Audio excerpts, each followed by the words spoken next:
Hello, everyone. Thank you for joining me on this episode of the Pink Cloud Frequency. I am your host, Brianna Wynn, and today's episode is all about the amount of time that we allocate to drinking. My son turned 16 in March, and he got his permit that same week, and now here we are in April. He's taking his driver's ed lessons, and now he's driving my car. And I'm sure you've experienced this as a parent, or you've watched someone else in your life grow in some capacity. It doesn't necessarily have to be your child, but those milestones, they do something to you. And they sort of stop you right in your tracks, and they make you ask yourself, where did the time go? And how much time do I really have left? Psychologists actually have a name for moments like this, and they refer to them as temporal landmarks, which are moments that psychologically separate who you were from who you're becoming. So whether it's my son getting his permit, or it's a birthday, a divorce, maybe losing someone that you love. It could be moving into a new home, changing careers, a child turning 18, 21. When those significant moments in time occur, they're causes for deeper reflection. They're points in time that feel like you're turning a new chapter, or at least you have the opportunity to turn a new chapter, because you realize you can no longer avoid time and growth. So you start to question what areas of your life need to be improved and which behaviors may need to change. Because now mortality becomes part of the equation. But what's fascinating about human behavior in time is that we tend to prioritize what feels good right now over what benefits us long term. And this is exactly why people will say things like, life is short, I deserve this, we're all going to die anyway, right?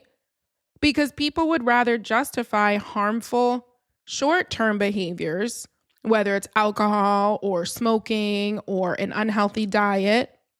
People would rather justify those behaviors than think about long-term benefits of change. And I don't want you to be one of those people who get stuck in that present bias, because that's exactly where alcohol thrives. One drink promises you immediate relief, relaxation, escape, reward, numbness. Meanwhile, the cost of drinking feels so far away, right? Lost time, lost energy, memory loss, missed moments. You don't comprehend that in the present moment. But those consequences aren't as far away as they seem. And little by little, that future cost becomes your present reality if you don't take time to reflect and improve. An alcohol-free lifestyle helps reverse that short-sighted thinking. You stop asking yourself, what feels good tonight? And you start asking yourself what kind of life you're building for yourself, for your children, for the people that you love. You want to have enough time for what truly matters to you. But alcohol keeps you stuck living in the moment, and you constantly feel behind. You always feel rushed. You always feel exhausted. You feel emotionally unavailable. And it's not because there's not enough time. It's not because 24 hours isn't long enough. People always say that, right? There's not enough hours in the day. No, there's plenty of hours in your day. It's because alcohol quietly consumes so much of your day. You don't even realize it. Now, according to the CDC, the average U.S. female life expectancy is between 81.1 and 81.4 years. So if you're 35 years old you've got about 46 years left. If you're 45, 36 years left. And if you're 55, you've got about 26 years left. But not all of those years are fully lived, right? You're not awake. You're not fully present for all of those years. If you sleep 8 hours a night, now you can cut those numbers by a third. So if you're 35, the number's more like 30 more waking years left if you slept 8 hours a night. Now consider how much time alcohol takes from your lifespan. 3 drinking nights a week may not sound extreme, but let's calculate it. Let's say you drink Sunday, Thursday, and Friday. And let's say your average drinking session is maybe 2 to 4 hours, right? You pour your first glass of wine at 7 p.m., and then maybe you go on until 11 p.m. Now, if you do that 3 nights every week, that's 6 to 12 hours per week. So let's just call it 9. But 9 hours per week at 52 weeks per year is 468 hours. And that's 19 and a half full days every single year. Now, on top of that, you have recovery hours. And this isn't necessarily sick or, vomiting or headache, but it's those days after you drank that you have low energy, you have brain fog. Every single thing you try to do feels so much harder. So you're trudging through your day and then you don't even feel normal again until 6 p.m. That can be 6 to 10 hours of your day where you have reduced function and diminished mental capacity. And so again, let's say you're doing that 3 times a week. That's 18 to 30 hours a week, which is 1,000 to 1,500 hours per year. And that's anywhere from 41 to 62 days of recovery. So cumulative loss is going to be your 19 days plus your 41 to 62 days. And the total annual impact is 60 to 80 days per year lost to drinking. And even if we're generous and we just call it 60 days, that's 2 months of your life every single year lost to drinking. In over 10 years, that's 2 years of your life lost to alcohol. That's 20% of your years. So 20% of them is on alcohol, and then you've got 30% for sleeping. That leaves you 50%. 50% of your time to do everything else that you want to do. And I don't know about you, but for me, 50%, that's not a lot, right? That's not enough to capitalize on your days. So when you stop viewing alcohol as relaxation, as a reward, as fun, you can start to view alcohol for what it actually is. And it's nothing more than time compression. Alcohol compresses time because it steals your evenings, your mornings, your presence, your energy, your follow through. One drink isn't just one drink. It's not just 1 hour or 3 hours. One drink translates to the next 24 hours, 48 hours, even 72. I was being very generous in those estimates.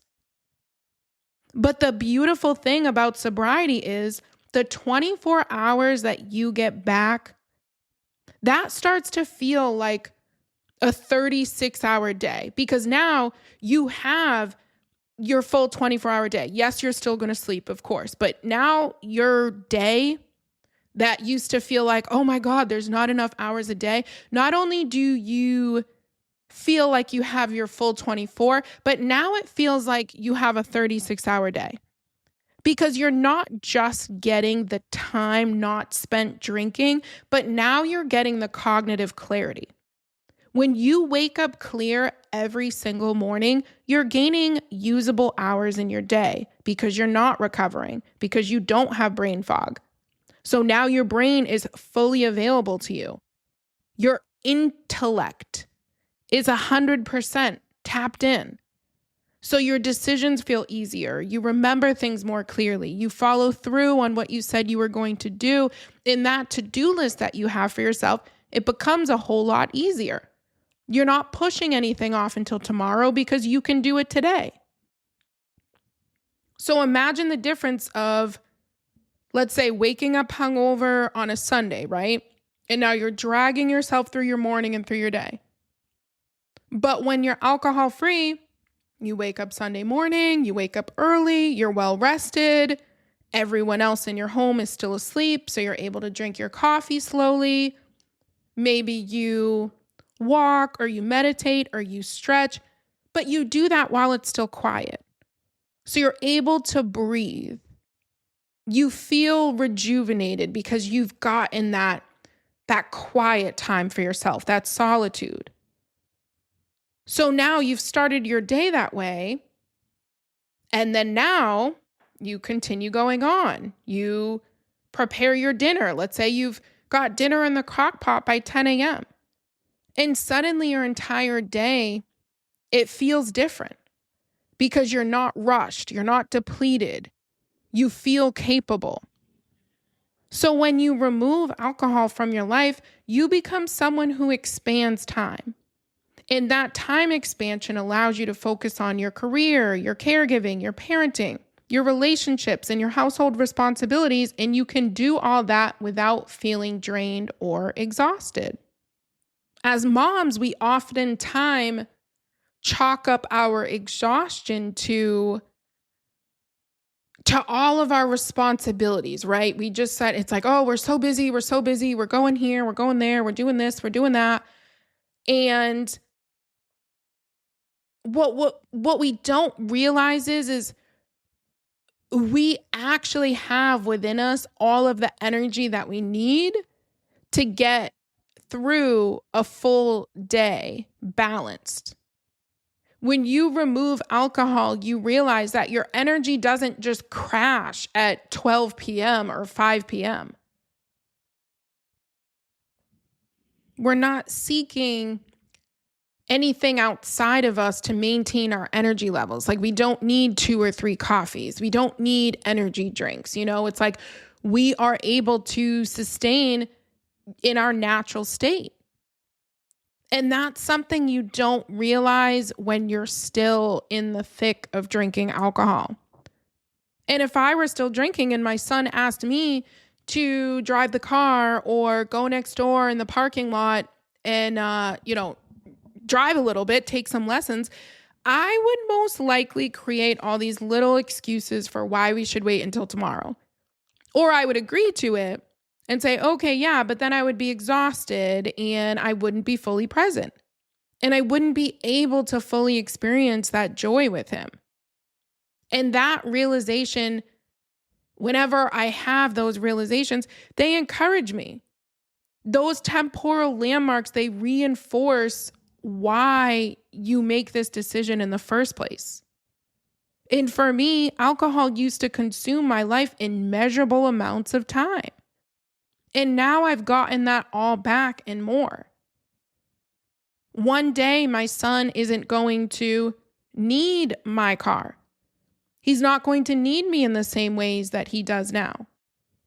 But for now, I can truly experience those moments with him, life with him, fully present, fully clear, and fully energized, ready to do whatever he wants to do at any given point in the day.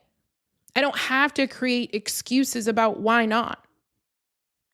So the real question isn't, where did the time go?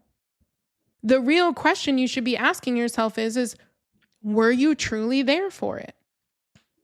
So I encourage you to reflect on the temporal landmarks in your life and try to use them as an opportunity and a gift to become a different version of yourself. Because you can't avoid time passing, but you can choose what you do with your time. There's a quote that says, "It's not about adding years to your life. It's about putting life back into your years."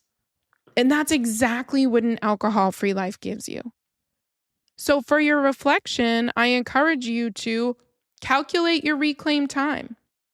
What have you gained from those extra hours in your day? And if you haven't fully quit drinking yet, what would you do with that 2 months of life every year that you'll get back? Who could you become inside of that time? So thank you so much for listening today. If you enjoyed this episode, please consider leaving a 5-star written review and supporting the show. I will talk to you guys next Wednesday.